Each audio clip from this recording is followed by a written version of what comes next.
My name's Anders, and today I'm going to show you how to change an embedded YouTube video on your Facebook wall. Now, perhaps I really liked a certain YouTube link and I posted it just simply by clicking on my status and posting the web URL from my browser right into Facebook so that I could share this video of an invisible Mercedes with all of my friends. Now, it is embedded in my wall, but let's say that I change my mind and I'd like to embed something else on my wall, or perhaps I just want to take that down and I've changed my mind about the content that I've posted.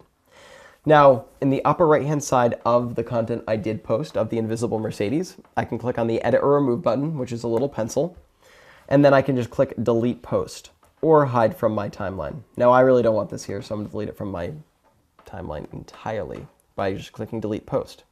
Now, that's going to disappear. So that's how you would delete it. Now you can go back to YouTube, get a new web URL for a different video you'd like to post, click on your status, paste that video. In this case, it may be the same one because I'm just showing you an example, but just post a different URL into your timeline there. Click post, and it should pop up right there. My name's Anders, and today I showed you how to change an embedded YouTube video on your Facebook profile.